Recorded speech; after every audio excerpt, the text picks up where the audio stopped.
ప్రతిరోజు తమ ఇష్టదైవాన్ని పూజించే అలవాటు చాలా మందికి ఉంది. ప్రతిరోజు కాకున్నా కనీసం వారానికి ఒకసారైనా దేవుణ్ణి పూజించడం సంప్రదాయం. శనివారం నాడో, గురువారం నాడో ఈ రకమైన పూజలు చేస్తూ ఉంటారు. వీటికి ఉపకరించే అనేక పూజా ద్రవ్యాన్ని పరిశీలిస్తే వాటిలో అనేక ఔషధ గుణాలున్నాయని తెలుస్తుంది. సాధారణంగా చేసే పూజల్లో దీపారాధన చేస్తారు. ఈ సందర్భంగా పూజ కోసం పసుపు, కుంకుమ, గంధం, కర్పూరం, సాంబ్రాణి, అగరబత్తీలను ఉపయోగిస్తూ ఉంటారు. దీపం దేవుణ్ణి పూజించడానికి ముందుగా దీపారాధన చేస్తారు. ఈ దీపానికి ఆవు నెయ్యిని గాని, నువ్వుల నూనెను కానీ ఉపయోగిస్తూ ఉంటారు. ఆవు నెయ్యితో వెలిగించిన దీపం నుంచి వచ్చే పొగ, అలాగే వాసన శ్వాసకోశ వ్యాధులకు, నేత్రాలకు చాలా మంచిది. అలాగే ఆవు నెయ్యిని ఆహారంలో వాడటం వల్ల మంచి రుచిగా ఉండడమే కాక ఆయురారోగ్య ప్రదాయనిగా ఉపయోగపడుతుంది. ఆవు నెయ్యి లేత పసుపు రంగులో ఉంటుంది. అందులో కరోటిన్ అనే పదార్థం ఉండడమే దానికి కారణం. ఇది విటమిన్ ఏకి పూర్వరూపం. అలాగే నెయ్యిని ఎక్కువసార్లు వేడి చేయకూడదు. అలా చేయడం వల్ల విటమిన్ ఏ శాతం తగ్గిపోతుంది. అన్నం తినేటప్పుడు మొదటి ముద్దలో నెయ్యి వేసుకుని తినడం చాలా మంచి అలవాటు. నెయ్యి ఆయురార్థాన్ని పెంచుతుందంటారు. కండపుష్టినిస్తుంది. కడుపు నొప్పిని నివారించి అజీర్ణాన్ని తగ్గిస్తుంది. శరీరంలో అధికంగా ఉండే శీతలాన్ని తగ్గిస్తుంది. శరీరానికి కాంతిని, తేజస్సును ఇస్తుంది. నువ్వుల నూనె. నువ్వుల నూనెతో దీపం వెలిగించినప్పుడు దీని నుండి వెలువడే పొగ వాతావరణాన్ని శుద్ధి చేస్తుంది. ఈ ధూమాన్ని పీల్చడం ఆరోగ్యానికి మంచిది. నువ్వుల నూనె దీపాలని చూడటం కళ్ళకు చాలా మంచిది. దృష్టి దోషం తగ్గుతుంది. నువ్వుల నూనెను ఆహారంలో వేసుకుని తింటే శరీరంలోని కొవ్వును కరిగిస్తుంది. వాతాన్ని, కఫాన్ని కూడా తగ్గిస్తుంది. క్రిములను నాశనం చేస్తుంది. చర్మానికి రాసుకుంటే నిగారింపు వచ్చి మంచి రంగుతో చర్మం మెరుస్తుంది. దీన్ని తలకు రాసుకుంటే జుట్టు మృదువుగా, ఆరోగ్యంగా ఉండడమే కాక కంటి చూపుకు బలం చేకూరుతుంది. 2-3 చెంచాల నువ్వుల నూనెను ఉదయం పూట నోట్లో పుక్కలిస్తే దవడలు, అలాగే కంఠానికి బలం చేకూరుతుంది. నోరు, కంఠం ఎండిపోకుండా ఉంటుంది. అలాగే పెదవులు పగలవు.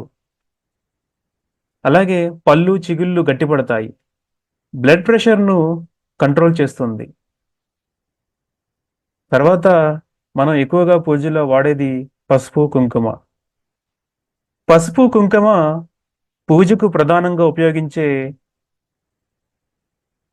పదార్థం. మానవ శరీరానికి అనేక రకాలుగా ఉపయోగపడుతుందనే విషయం అందరికీ తెలుసు. పసుపు యాంటీసెప్టిక్గా ఉపయోగపడుతుంది.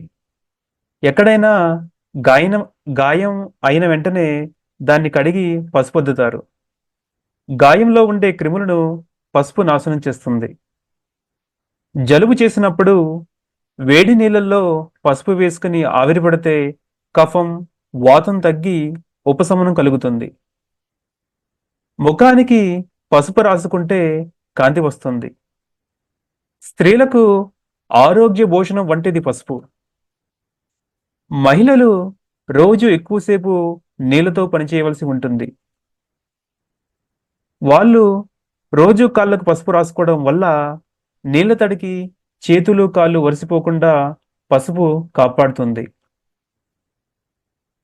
వర్షాకాలంలో నీటి తడికి కాళ్ళవేళ్ల మధ్య చాలామందికి వెరిసిపోయి దురద మంట వస్తాయి. అప్పుడు వేళ్ల మధ్య కొబ్బరి నూనె రాసి పసుపు అద్దితే దురద మంట తగ్గి ఉపశమనమిస్తుంది. ప్రతిరోజు వంట చేసేటప్పుడు కొంచెం పసుపు వేస్తే మంచి రంగు రావడమే కాకుండా పసుపు వేసిన ఆహార పదార్థాలను తినడం వల్ల మన శరీరంలోని రక్తంలో ఉండే మాలిన్యాన్ని పారదోలి రక్తాన్ని శుద్ధి చేస్తుంది.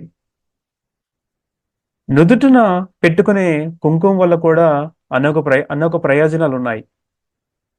చెవిలో పోటుగా ఉంటే కొబ్బరి నూనెలో కుంకుమ వేసి వేడి చేసి చెవిలో పోసుకుంటే చెవిపోటు తగ్గుతుంది.